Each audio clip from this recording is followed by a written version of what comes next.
जय बाबा वैद्यनाथ। देवघर को लोग बाबा वैद्यनाथ धाम के नाम से भी जानते हैं। ऐसी मान्यता है कि भोलेनाथ यहाँ आने वाले सभी भक्तों की मनोकामनाओं को पूरी करते हैं, इसलिए इस शिवलिंग को कामना शिवलिंग भी कहते हैं।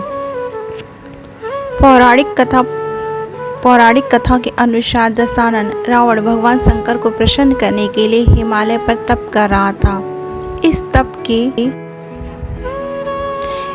के कारण वह एक एक करके अपने सिर काट कर शिवलिंग पर चढ़ाता रहा। 9 सिर चढ़ने के बाद जब रावण का 10वां सिर काटने वाला था तो भोलेनाथ ने प्रसन्न होकर उसे दर्शन दिए और उससे वर मांगने के लिए कहा।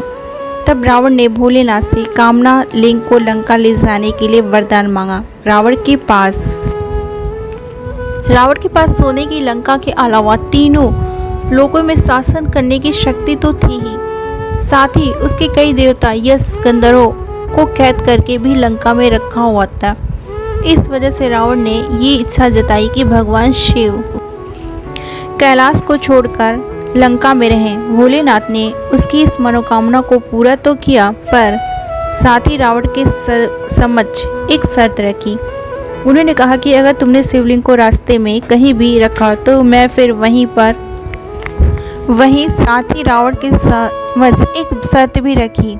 उन्होंने कहा कि अगर तुमने शिवलिंग को रास्ते में कहीं भी रखा मैं फिर वहीं रह जाऊंगा और नहीं उठूंगा। रावण ने भोलेनाथ की ये शर्त मान ली और शिवलिंग को कंधे पर लेकर चल पड़े। इधर भगवान शिव की कैलाश छोड़ने की बात सुनते ही सभी देवता चिंतित हो गए। सभी देवता इस समस्या के समाधान के लिए भगवान विष्णु के पास गए। तब भगवान विष्णु ने एक लीला रची। भगवान विष्णु ने वरुण देव को आचमन के जरिए रावण के पेट में घुसने को कहा और जब रावण आचमन करके शिवलिंग को लेकर लंका की ओर चला तो देवघर के पास उसे लघु शंका लगी। ऐसे में रावण एक ग्वाले को शिवलिंग देखकर लघु शंका करने चला गया। कहते हैं बैजू ग्वाले के भेष में स्वयं भगवान विष्णु वहां विराजमान थे।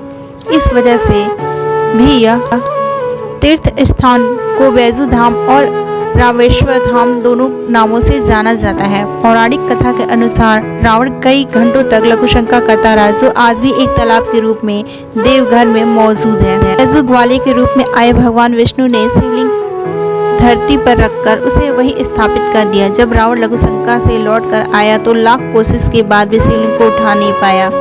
तब उसे भी भगवान की यह लीला समझ में आ गई और वह क्रोधित शिवलिंग पर अपना अंगूठा गड़ाकर चला गया। उसके बाद ब्रह्मा विष्णु आदि देवताओं ने आकर उस शिवलिंग की पूजा की। शिव जी का दर्शन होते ही सभी देवताओं ने शिवलिंग की उसी स्थान पर स्थापना कर दी और शिव स्तुति करके वापस स्वर्ग को चले गए। तभी से महादेव कामना लिंग के रूप में देवघर में विराजते हैं। ओम नमः शिवाय।